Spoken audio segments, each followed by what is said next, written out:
한 30년 전의 일이 떠올랐어요. 이제 30년 전에 제가 코발리스에서 오레곤 코발리스에서 유학 생활을 하던 때인데 그때 유학생들이 대부분이었죠. 그 교회에서 찬양대가 미국 교회에 가서 찬양을 하게 되었습니다. 그래서 이명박 정부 때 환경부 장관을 지냈던 유영숙 장관이죠. 지금은 권사님이죠. 근데 그때는 이제 집사님이었죠. 그 유영숙 집사님하고 저하고 이 찬송을 하는 가운데 듀엣을 했던 것이 기억이 납니다. 오늘 황원자 집사님하고 또 이정호 장로님하고 듀엣을 했는데요. 네, 옛날 생각이 나서 또 참 감개무량했고 하나님 앞에 감사를 드립니다. 그러면서 제 깨달아지는 것이 그 유영숙 장관이 그래도 아무 탈 없이 장관 생활을 잘 지내게 된 것은 오로지 누구의 은혜? 네, 주님의 은혜다.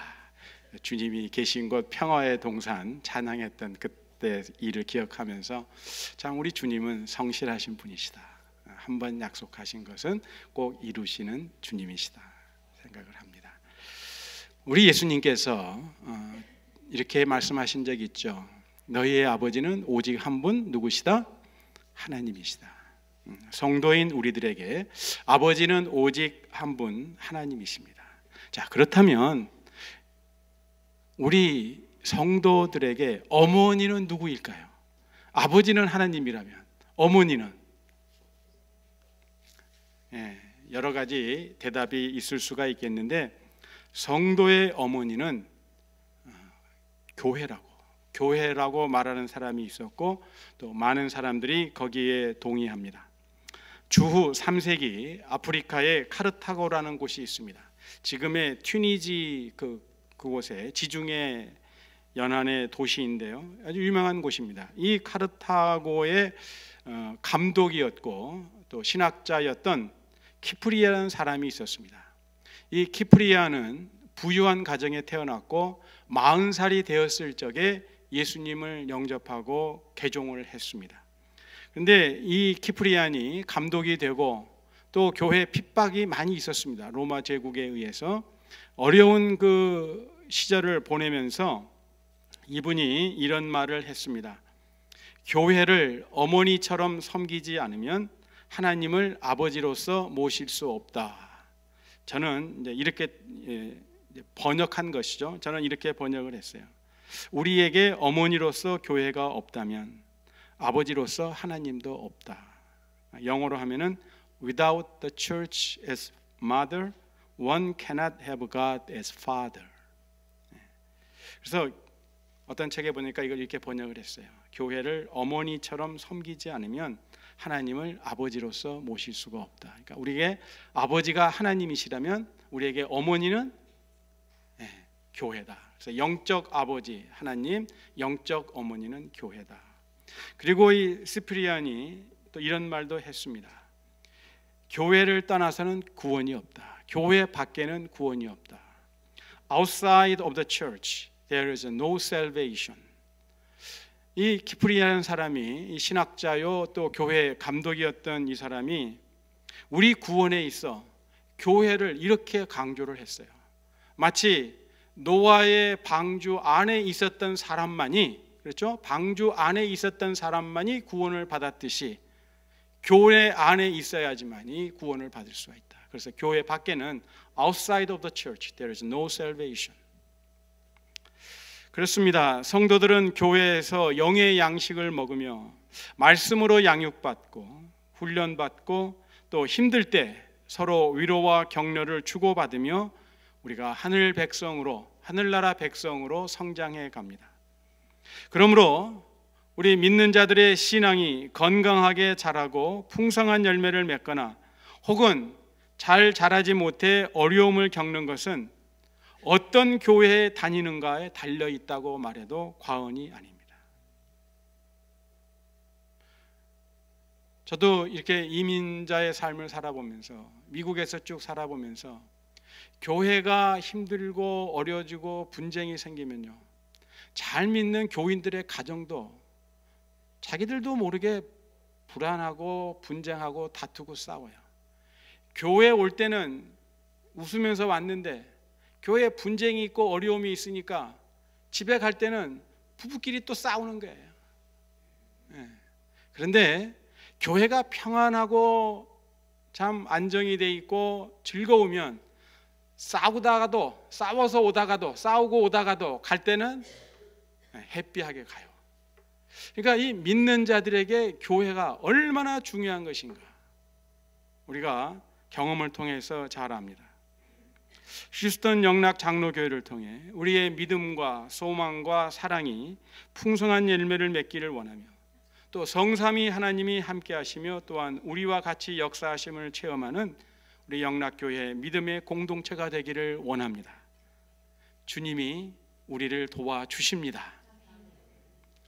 예수님이 십자가에서 못 박혀 죽으신 지 사흘 만에 다시 살아나셔서 성경에서 예언한 그 메시아가 바로 당신 자신이심을 증거하셨습니다.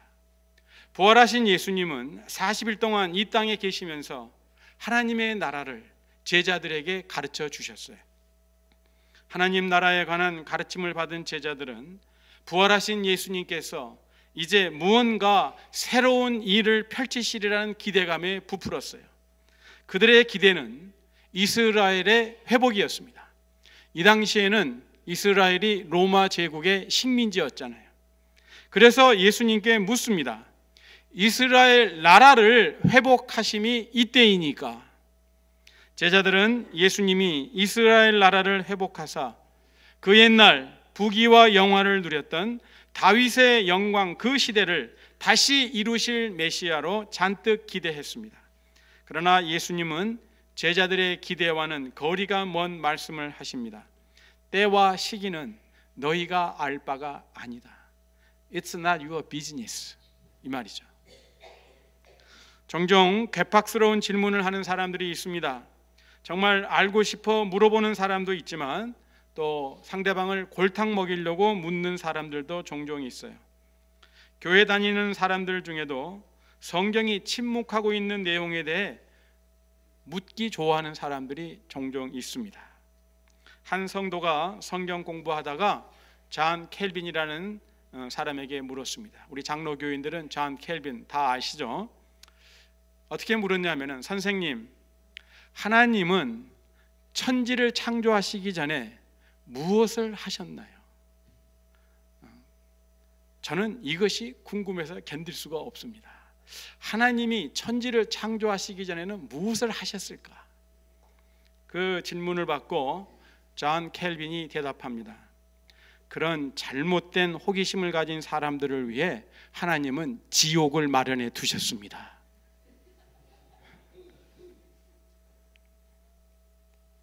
이스라엘 나라를 회복하심이 이때이니까 라는 질문에 예수님은 때와 시기는 너희가 알 바가 아니라고 말씀하세요. 하나님이 가르쳐 주시지 않은 내용을 구태여 알려고 애쓰지 말고 대신 너희가 듣고 두 눈으로 확실히 본 것을 증거하라. 십자가에서 죽으셨다가 사흘 만에 부활하신 예수 그리스도를 땅 끝까지 증거하는 일에 힘쓰라고 부탁하십니다. 그러므로 성경이 침묵하고 있는 내용에 대해 호기심을 채우려고 애쓰기보다는 이미 알고 있는 말씀에 순종해가는 삶이 더 소중합니다. 이제 제자들이 기대했던 새로운 일은 부활하신 예수님이 기대하시는 일과는 방향이 틀렸다는 것을 우리는 발견합니다. 예수님이 말씀하시죠. 성령이 너희에게 임하시면 너희가 권능을 받고 예루살렘과 온 유대와 사마리아와 땅끝까지 이르러 내 증인이 되리라. 아까 우리 찬양팀이 우리는 모두 다 뭐라고요? 주님의 증인이라. 오늘 너무 찬양팀 찬양대 너무 감사해요. 우리는 모두 다 주님의 증인이라. 땅끝까지 주님의 증인이라. 그런데 성령이 임하시면 권능을 받고 그랬거든요. 그러니까 증인이 되려면은 권능을 받아야 돼요. 그러면 그 권능이 뭔가 궁금합니다. 병 고치는 능력일까요? 아니면 귀신을 쫓아내는 능력일까요? 아니면 사람들을 깜짝 놀라게 하는 기적을 일으키는 능력일까요? 물론 그러한 능력을 성령님께서 나타내십니다. 그런데 사도행전에 나타난 성령의 권능은 이러한 능력뿐만이 아니라 내가 예수와 함께 죽는 능력이요, 내가 살아있는 한 내 고집과 독선과 편견이 살아있는 한 성령의 역사가 아니라 내 역사가 나타나는 거예요. 예수 그리스도가 나타나는 것이 아니라 내가 드러난다, 이 말씀이에요. 그런데 주님과 하나 되어 나의 욕심과 이기심이 죽을 때 하나님의 자녀로서 나는 주님과 함께 바르게 살아갈 수 있습니다. 나를 핍박하는 자를 위해서 기도할 수 있고 미움과 시기와 질투를 이겨낼 수 있습니다. 예수와 함께 내가 죽을 때 나는 비로소 시험을 이기고 우리 주님의 말씀대로 원수도 사랑할 수 있어 사랑의 주님을 어느 누구에게나 어느 때나 어느 곳에서나 전파할 수 있게 됩니다. 한국교회는 열심히 있기로 유명합니다. 오죽하면은 새벽 기도에 한국 사람들밖에 안 하잖아요. 요새는 좀 달라졌지만요. 그래서 어떤 미국 목사님은 좀 빈정되는 말투로 얘기해요. 그때도 새벽 기도하는 시간에는 하나님도 주무셔. 이 한국 교회는 열심히 있기로 유명한데요, 또 반면에 교인들이 너무나 시험에 쉽게 빠집니다. 우리가 잘 듣는 말이 뭐예요? 교회에서 그 사람 시험에 들었네. 또 어떤 사람은 나 시험에 들었어. 얼굴색 하나 안 변하고 얘기를 해요.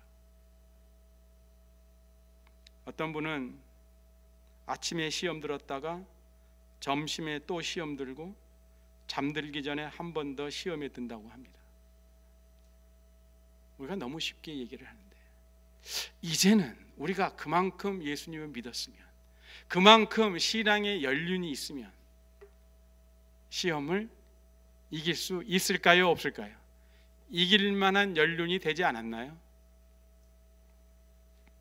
우리가 신앙의 여정에서 시험을 이기고 세상에서 예수 그리스도의 증인이 되기 위해서는 성령의 권능, 즉 병 고치는 능력, 귀신을 쫓아내는 능력뿐만이 아니라 내가 예수와 함께 죽을 수 있는 성령의 능력이 임해야 합니다.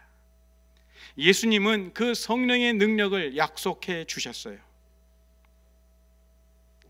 예수님은 성령의 능력을 약속하시면서 제자들이 보는 앞에서 하늘로 올라가셨는데, 조금 있다가 보니까 구름이 나타나서 예수님의 모습을 가리우고 맙니다. 그래도 제자들은 텅 빈 하늘을 뚫어져라고 열심히 쳐다봅니다. 이때 흰옷 입은 두 사람이 그들 곁에 서서 예수님은 올라가신 모습 그대로 다시 오신다고 말합니다. 지난 목요일이 바로 예수님이 승천하신 날입니다. 자, 천사들이 예수님 다시 오신다는 거 알아요, 몰라요? 천사들이 알아요, 몰라요? 알죠. 아니까 올라가신 모습 그대로 다시 오신다고 천사들이 제자들에게 이야기해 줬어요. 우리는 알아요, 몰라요? 네, 우리도 알죠. 그러니까요, 우리가 무슨 일을 하든지, 가정일을 돌보든지, 직장의 일을 하든지, 사업터에서 일하든지, 또 교회에서 헌신 봉사를 하든지, 우리가 잊지 말아야 될 것은 뭐예요? 주님 다시 오십니다. 아까 우리 찬양팀에서도 찬양했죠. 주님 다시 오십니다. 그럼 어떻게 해야 돼요? 주님 다시 오신다는데 아무렇게나 썰렁썰렁 대충대충 대강대강 하면 되겠어요, 안 되겠어요? 그래서요, 우리가 재림의 신앙을 갖는 것은 이 땅에서 바르게 살아가는 일에 있어서 아주 중요한 것입니다. 예수님이 잡히실 때는 도망쳤던 제자들이 이제 예수님이 그들을 떠나 하늘로 가시고 같이 계시지 않았지만 이들은 흩어지지 않고 약속하신 성령이 임하실 때까지 모여서 마음을 같이하여 기도하기 시작합니다. 그날이 언제인지 알지도 못한 채 하나님의 약속이 이루어질 때를 기다리며 기도하기 시작합니다. 이렇듯 신앙은, 믿음은 기다림을 배우는 것에서부터 시작합니다. 우리가 하나님의 말씀이 이루어지리라는 것을 믿는다면, 확실하게 믿는다면 어떻게 해야 돼요? 기다려야죠. 반드시 이루어질 것을 믿는다면 이루어질 때까지 기다려야죠. 그래서 믿음은, 신앙은 기다림에서부터 시작하는 거예요. 어떤 권사님이 기도할 때마다 이렇게 기도했답니다. 주여, 저의 간구하는 이 모든 것을 빨리 이루어 주실 줄로 믿습니다. 늘 외쳤대요. 그래서 하루는 목사님이 물었답니다. 권사님, 그래 빨리 받으셨습니까? 아직 받지 못했습니다. 그러자 목사님이 권면하셨대요. 권사님은요, 기다릴 줄 아는 신앙의 인내심을 좀 배워야겠습니다. 그리고 너무 욕심 부리지 마시고 하나씩 하나씩 인내하면서 간구하세요. 그랬더니요, 다음에 이 권사님이 기도하기를, 주여 인내심을 빨리 주실 줄로 믿습니다.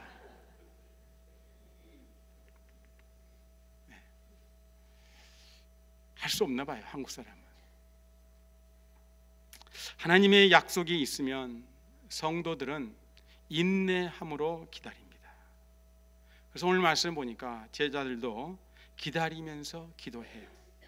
서로 마음을 같이 해서 기도합니다. 겟세마네 동산에서 예수님께서 기도하라고 하셨을 때는 기도하지 않던 그 제자들이, 지금은 기도하라는 말씀도 없었지만 그들은 모여서 마음을 같이 하고 기도합니다. 13절과 14절에 보면 같이 기도했던 사람들의 명단이 쫙 있는데, 이들이 이 땅의 첫 번째 교회의 교인들이 됩니다. 그런데 이 명단을 보면은 이들은 가진 것 없고 배운 것도 없는 사람들이었습니다. 그러나 이들이 할 수 있었던 것 한 가지가 있었는데, 그것이 뭐냐? 서로 마음을 합해 함께 기도하는 일이었습니다. 영락에 지체인 우리도 이들처럼 가진 것 많지 않고 내세울 만한 것 없지만 우리가 한 가지는 할 수 있잖아요.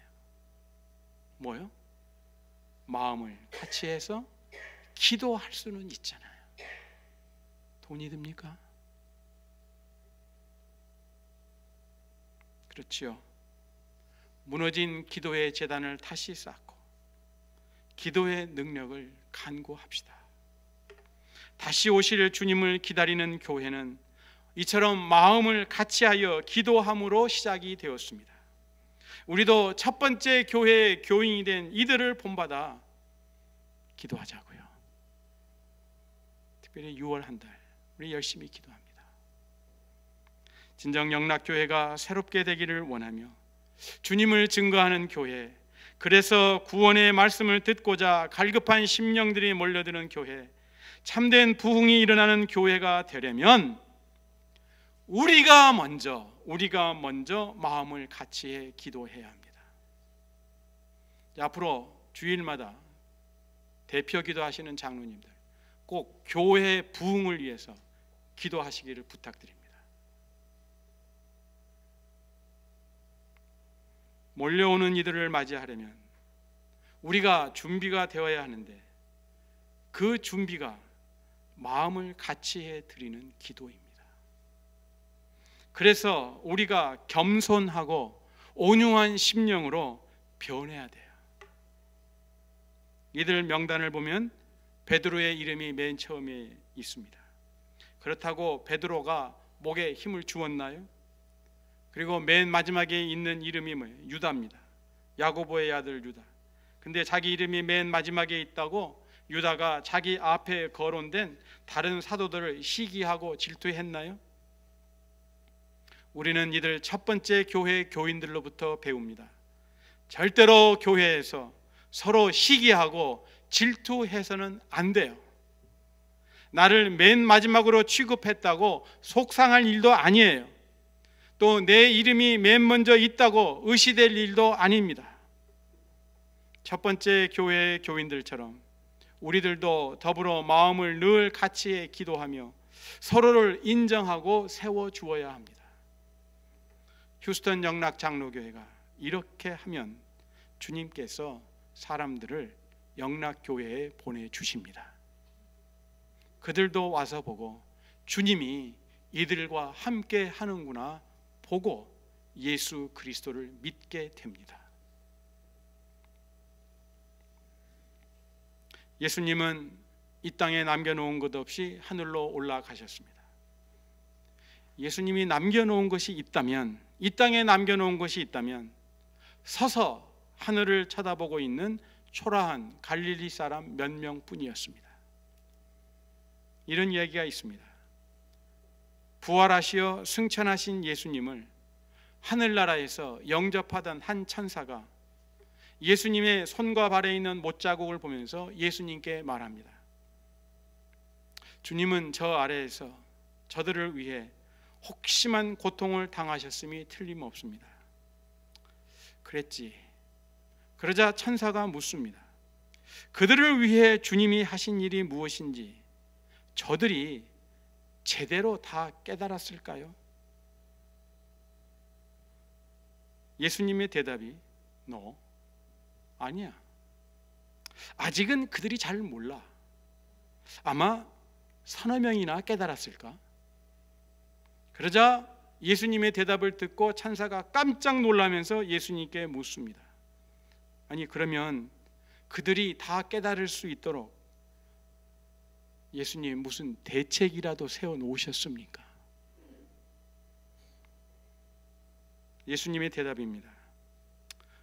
그냥 베드로, 야고보, 요한에게 부탁해 놓았어. 다른 사람들에게 얘기하라고.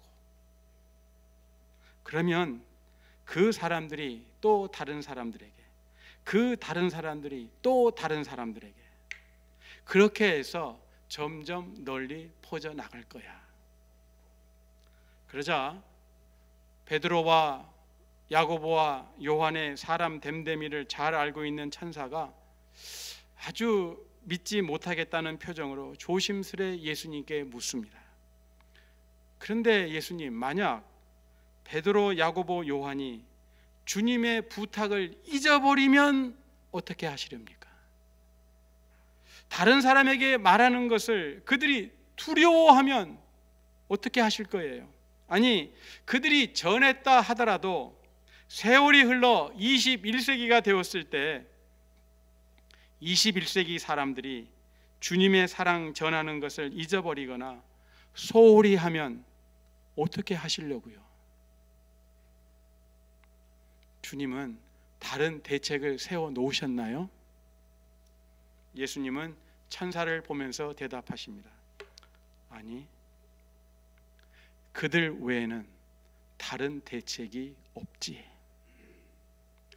그들 외에는 다른 대책이 나에게는 없어.